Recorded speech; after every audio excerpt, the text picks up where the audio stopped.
강펀치 강영석 변호사 모시겠습니다. 변호사님 어서 오세요. 네, 안녕하세요. 제가 내일 있을 그 영장 실질 심사요. 네. 법리로 하면은 기각이고 정략으로 하면은 구속일 거다라고 제가 분석을 해드렸는데 네. 변호사님 어떻게 전망하시는지요? 저도 뭐 이건 뭐 그 일반적으로 상식적으로는 이런 영장은 기각되는 게 맞는 거고, 네. 누구나 다 그렇게 생각을 할 텐데 지금 이 정세, 네. 이 상황, 이 오죽하면 이 영장 자체에도 그런 내용이 들어있다 그래요. 예, 뭐 지금 뭐 혼란을 불러일으킬 수 있고, 예. 뭐 지지자들을 선동할 우려가 있다. 이게 무슨 영장 내용입니까?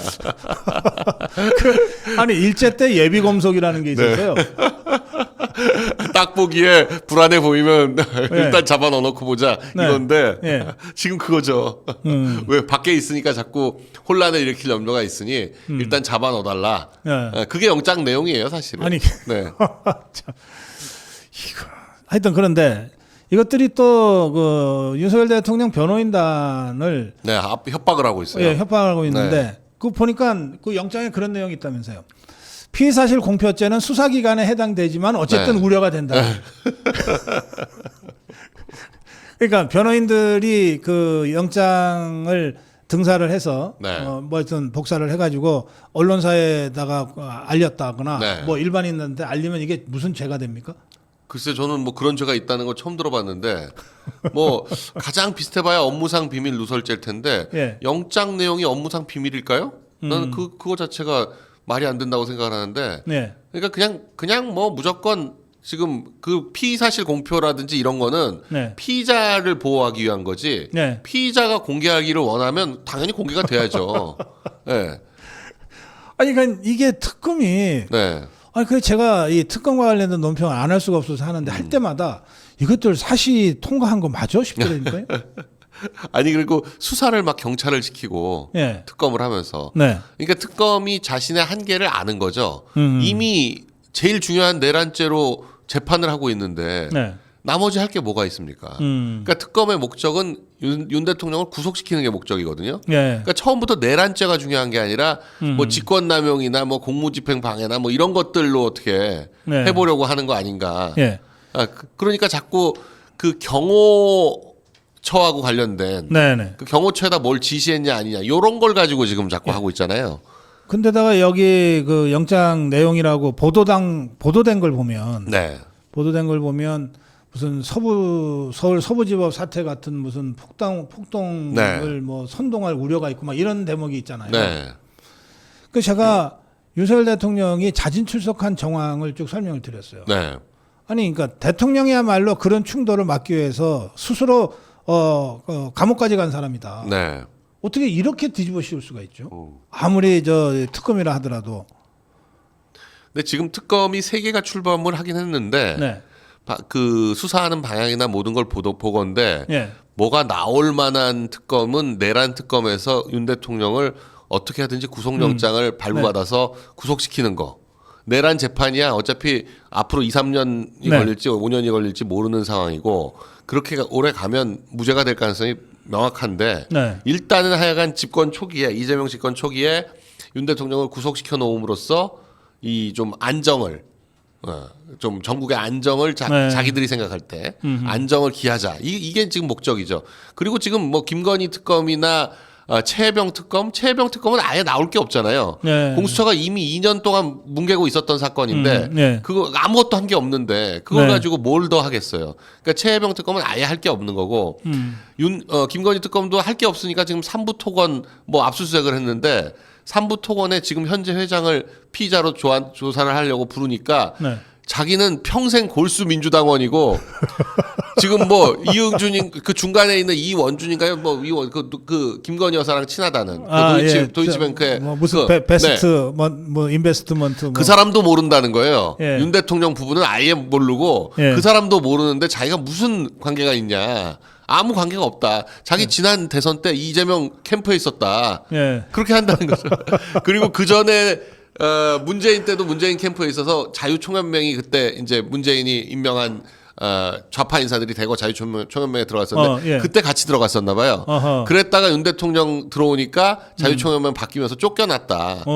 계속 주변에도 자기가 그 자유총연맹 뭐 간부로 들어갔다가 쫓겨났다는 얘기를 하고 그랬었다는 거죠. 네네. 그런 사람을 지금 지목을 해가지고 삼부토건 사건을 하고 있는데 네. 삼부토건은 이미 5년 전 2017년인가 그 주인이 바뀌었거든요.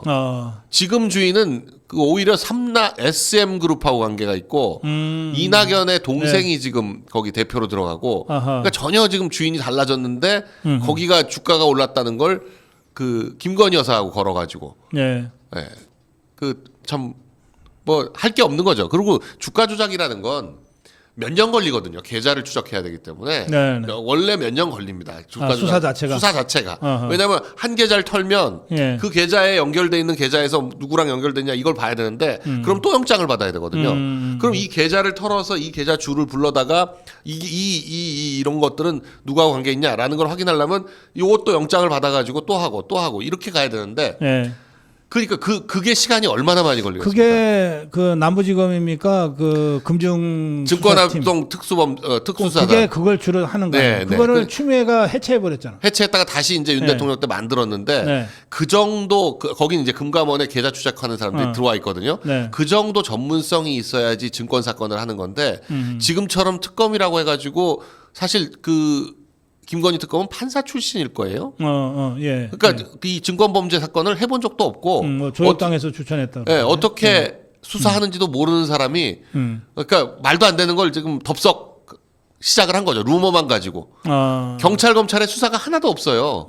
원래 그게 있어도 3개월 안에 할 수 있을까 없을까 모르는데 증권 사건을 제일 크게 처음 딱 시작하면 이걸 도대체 어떻게 하겠다는 건지. 그래요. 그 특검이 셋인데 조혁당이 추천한 거는 해병대원 특검인 것 같으네요. 예. 그럴 겁니다. 예. 그리고 거기는 이제 군법무관 출신이고. 예, 그 김건희 특검은 민주당에서 네. 추천한 사람이고, 예, 그렇습니다.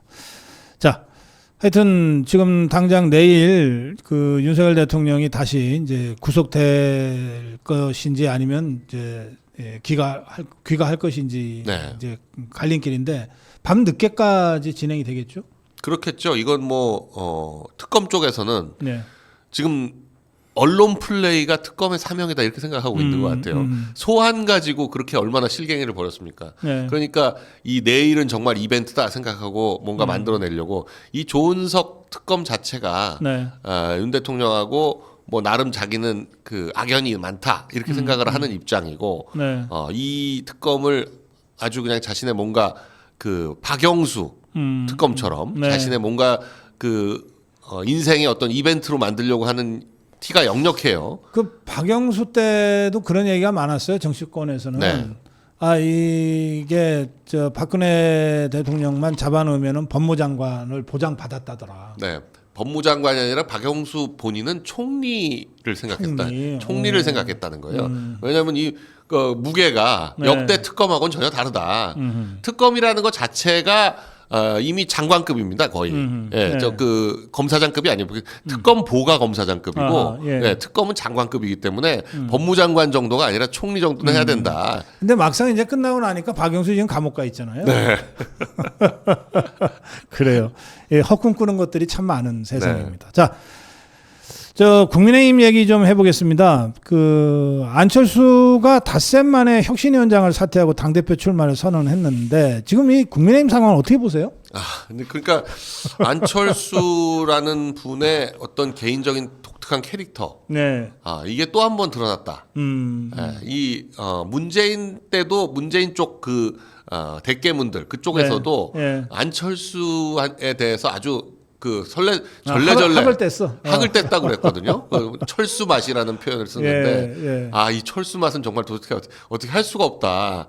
그리고 본인도 뭐 때문에 이 반대를 하고 이유를 하는지를 계속 말을 바꾸니까 왜 그런지 본심을 알 수가 없다. 이제 그런 거였는데 네. 지금 이 혁신위원장 사태도 처음 사퇴한다고 하는 이유하고 나중에 사퇴한다고 하는 이유가 점점 달라져요. 네. 지금은 이제 쌍권 안 잘라줘가지고 사퇴한다 이런 식으로 말을 바꾸는데 그게 항상 그 안철수의 특징은 뭐냐면 집에만 갔다 오면 말이 바뀐다 이거였거든요. 어. 이번에도 지금 집에만 갔다 오면 어허. 자꾸 말이 바뀌면서 네, 그 부인 그 안철수의 그 부인 김미경 말을 씨가 예.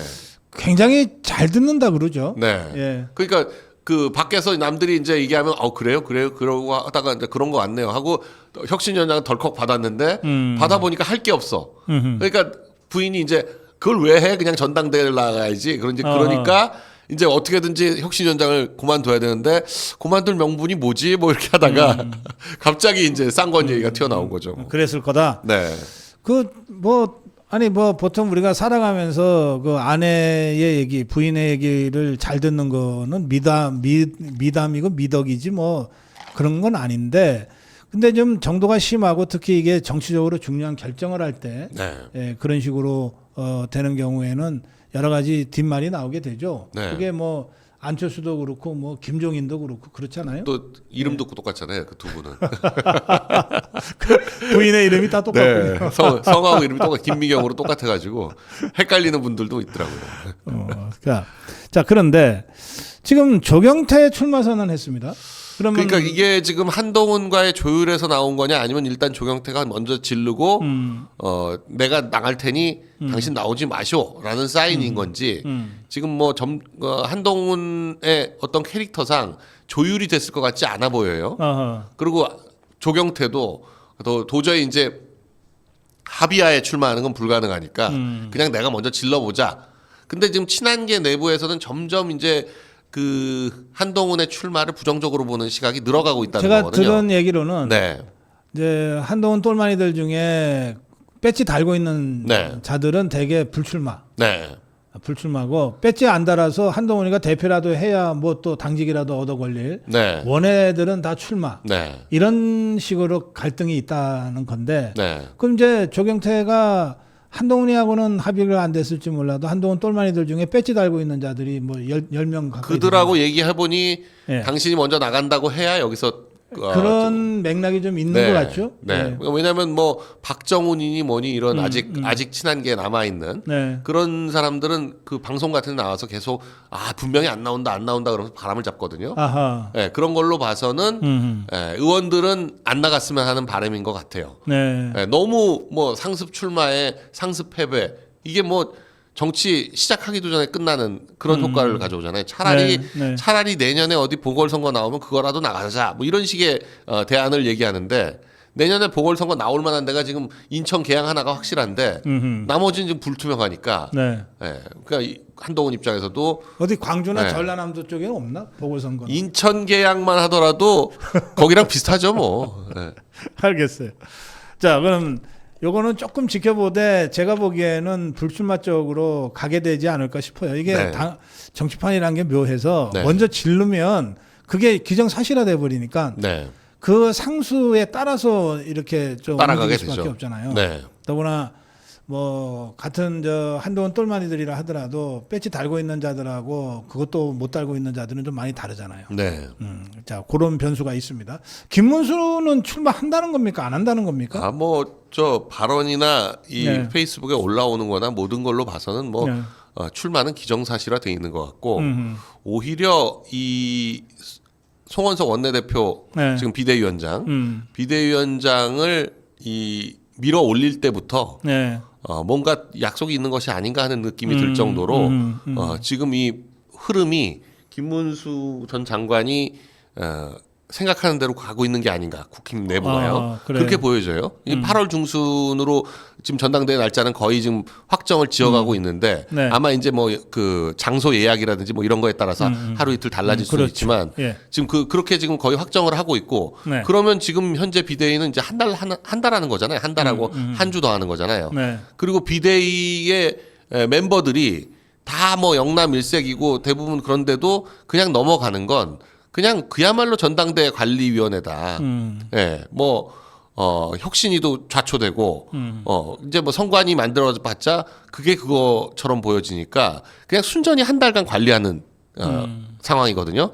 그러니까 지금 김문수 장관으로서는 지금 6월 한 달 김용태 비대위원장 그 당직자들이 전부 사퇴했는데도 네. 혼자서 버티면서 한 달을 버텼잖아요. 네. 그리고 지금 이 비대위도 그냥 관리형 체제로 이렇게 있으면서 2달 반 동안의 권력 공백기 그리고 이 2달 반 동안 이 사실상의 이 민주당의 독주를 그냥 허용해주는 그런 건데 그런 시기를 보내고 그렇게 명분이 쌓여야 본인이 돌아올 수 있는 그런 명분이 된다라고 생각하는 게 아닌가 싶어요.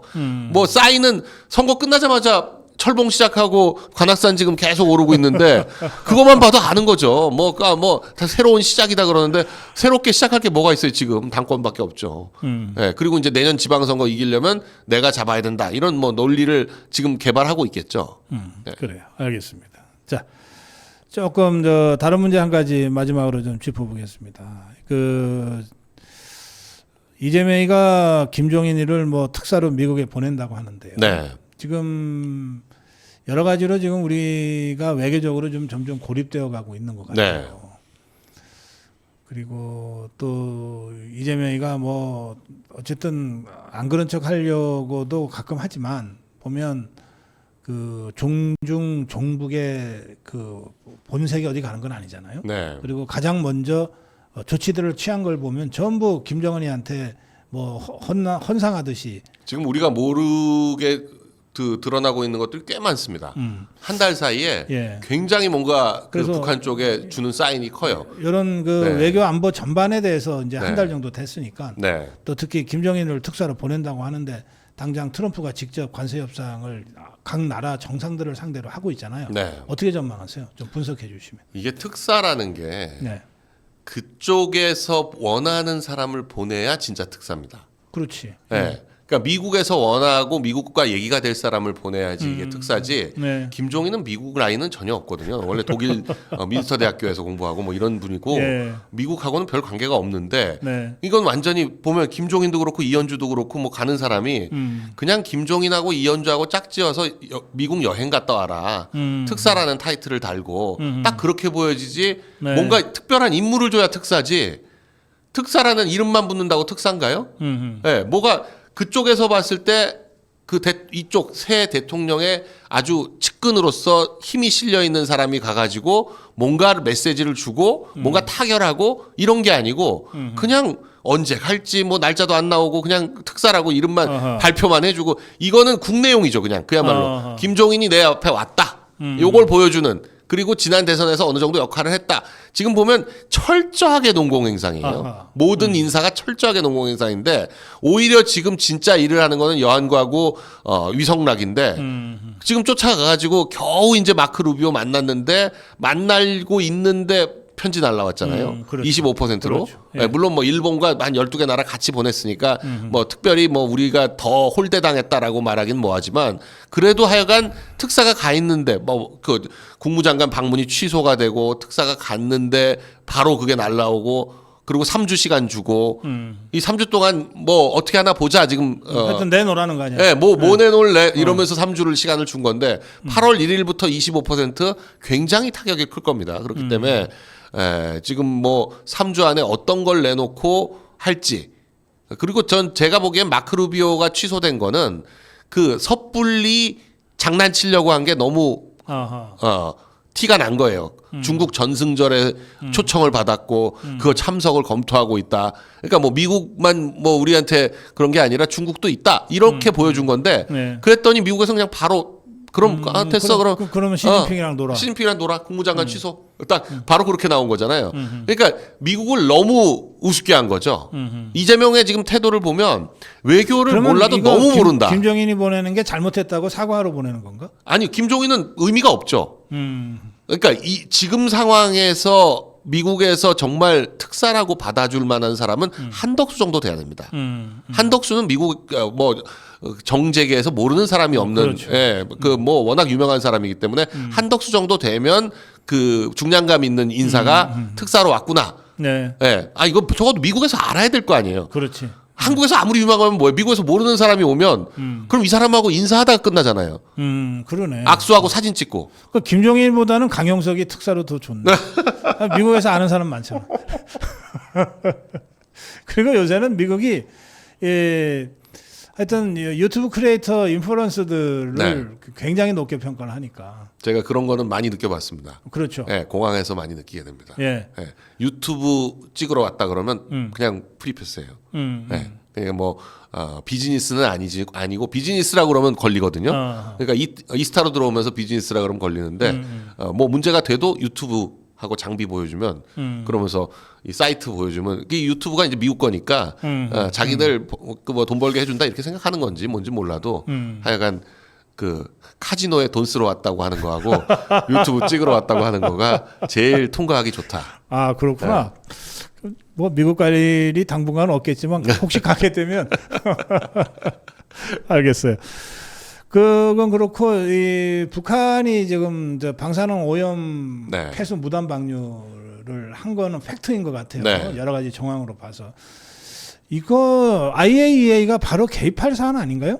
그러니까 지금 심각한 상황인데 네. 일단은 그 오염수를 좀 확인을 해서 네. 방류가 나온 게 검출이 돼야 공식적으로 문제 제기를 할 수가 있으니까 네, 네. 지금 현재 뭐 어떤 언론들은 가서 보니까 네. 뭐 그 허용 한도 내에 있는 것 같다라고 하는 데들도 있고 네. 뭐 1년간 허용 한도를 넘는 방사능이 검출이 됐다라고 하는 데도 있고 좀 정밀 검사를 해봐야 됩니다. 예. 아니 그 후쿠시마 오염수는 4만 번을 검사를 했어요. 그렇지. 그 예. 바다 앞에서 쟤도 아무 문제가 없다고 하는데도 그걸 못 믿게 IAEA가 그 몇 달 동안 가가지고 그 앞에서 예. 조사를 해가지고 아무 문제 없다고 하는데도 우리나라가 2년 동안 4만 번을 한일 사이에서 뭐 해류 흐름이 어쩌고 저쩌고 흐름이 어쩌고 뭐 하면서. 별소리를 다 해가면서 예. 4만 번을 검사해서 뭐 1조를 넘게 썼네 어쩌네 네. 그런 소리가 나오는데 예. 아니 이건 예성강은 그냥 한강하구고 한강하구는 그 조류 밀물 썰물에 따라서 양화진까지 물이 올라옵니다. 그 한강하고 다 오염될 수 있어요. 김포 사는 그렇지. 사람들은 예. 그 치명적인 타격입니다. 김포하고 파주는 뭐 그런 정말 아주 그 클리어 앤 프레젠트 된 저거든요. 이거는 명백하고 현존하는 위협인데 예. 이런 걸 놔두고 무슨 상상 속의 위협을 가지고 뭐 제2의 태평양 전쟁이니 어쩌니 했던 민주당은 지금 뭐 한마디도 안 하고 있습니다.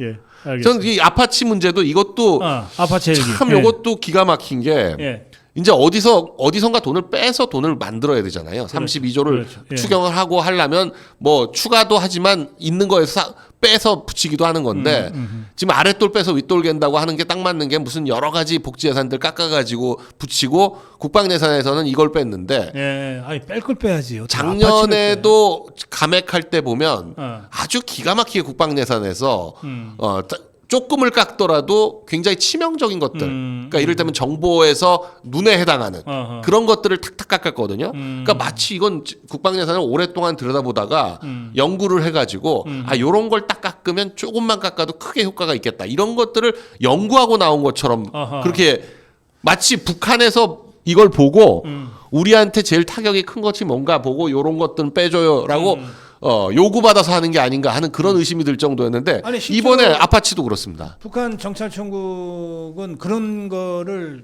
계속 하잖아요. 계속 연구하죠. 네, 우리 국방 예산 네, 분석하고 분석하고 어떤 그중에 것들. 자기들한테 치명적인 위협이 될 게 어느 쪽인지를 다 알고 있는 거 아니에요? 그걸 이제 우리보다 그쪽이 더 잘 알잖아요. 자기들이 뭐가 약하고 뭐가 강한지를 아니까 네. 자기들한테 유리할 것들을 깎아주는 건데 그러니까 그쪽에서 마치 요구받아서 하는 것처럼 이렇게 깎는데 지금 아파치도 그렇거든요. 지금 북한이 계속 탱크 전력을 새롭게 강화한다 그러고 있는데 네. 아파치가 있으면 탱크 한 100대 200대 늘려봐야 별 의미가 없어요. 그 아파치 별명이 탱크 킬러예요. 하나가 날면 16대를 커버를 합니다. 예. 그리고 지금 이 아파치는 A-10 공격기가 오산에서 이제 다 그 철수하고 그러니까 퇴역하거든요. 예. A-10이 워낙 오래돼 가지고 그 A-10의 빈 공백을 메꾸기 위해서 들어온 거지. 무슨 뭐 현대전이 드론으로 바뀌고 어쩌고 이거하고는 크게 아무 상관이 상관없죠. 없어요. 예, 아무 상관없죠. 그러면 현대전이 드론으로 바뀌면 아파치를 없애는 대신에 드론 예산을 늘려야죠. 그런 건 없이 그냥 아파치만 날린다는 건 마치 누군가 저거 좀 빼주세요. 아파치 좀 날려주세요. 그런 거 아닌가 싶을 정도입니다. 네. 네, 알겠습니다. 이 부분은 앞으로도 저런 그 북한이 이를테면 저 대북전단이 지것들한테 치명적이니까. 아프니까 네. 야 그거 좀 못하게 해. 네. 실제로 청부 입법을 했잖아요. 네, 바로 그러더니 네. 이번에도 들어오자마자 그거부터 못하게 하잖아요. 확성기 중단 네. 뭐 이런 거 하잖아요. 네. 그러니까 심지어는 미국인들까지 막 체포하다가 예. 그러기도 하고. 거의 청구입법 수준의 법을 할 정도로 종북 주사파들이 저랬으니까 네. 국방 예산은 우리가 잘 몰라서 그렇지 네. 그런 것들이 뭐 곳곳에 있을 거다. 네. 예, 그렇게 우리가 좀 제대로 한번 분석할 필요가 있겠습니다. 그러니까 추경을 하는 이유가 네. 돈을 주기 위해서 하는 것도 있지만 있는 예산 중에서 눈에 가신 것들을 깎기 위해서 하는 것도 아닌가 하는 의심이 들 정도입니다. 그렇죠. 이거는 네. 어쨌든 지금의 예산은 윤석열 정부 때 만든 어쨌든 거니까. 작년 12월에 통과가 된 거니까 네. 그때는 이런 제까지는 함부로 못했을 거예요. 네. 근데 이제 지것들이 권력 잡고 추경이라는 형식을 통해서 한편으로 나눠주는 것처럼 하면서 예산을 한편으로는 그러니까 나눠주는 거에 집중시키고 이쪽에선 이걸 깎는 거죠. 알겠습니다. 자 마무리 한 말씀 듣겠습니다. 네, 지금 윤 대통령 영장 때문에 마음이 다들 무거우실 것 같고 또 그리고 뭐 자유대학이라든지 몇몇 군데에서는 서초동에서 계속 집회를 이어가고 있는 상황인데 뭐 바람은 하여간 내일 영장이 기각이 돼서 대통령이 하여간 그 자유의 몸으로 좀 재판을 받아야 된다 이런 바람은 굉장히 강하지만 네. 참 뭐 우려가 됩니다. 지금 상황에서 뭐 영장이 기각될 거다라고 쉽게 전망하기 어려운 상황이기 때문에 우려가 되고 뭐 여러 가지 지금 정권 그 초기에 어려운 상황이지만 우리 자유파 시민 여러분들 용기를 잃지 마시고 또 이제 뭐 시간이 흐르면 흐를수록 이 민주당 이재명 정권의 무능 그리고 문제점 또 이번 이 인사가 또 완전히 농공행상으로 치러짐으로써 예. 이 농공행상의 문제는 뭐냐면 불만을 갖는 사람이 반드시 생기는데 그렇죠. 지금 민주당 내에서도 불만 갖는 사람들이 굉장히 많아진 것 같아요. 네. 너무 노골적이어가지고 그래서 여러 가지 문제점들이 드러나면 드러날수록 오히려 이제 그 내년 지방선거에 어떻게 우리가 이 좀 회복할 것이냐 이런 것들을 이제 차분히 준비하면서 네. 기획하는 시간으로 만들어 가야 될 것 같다 이런 생각을 해봅니다. 예.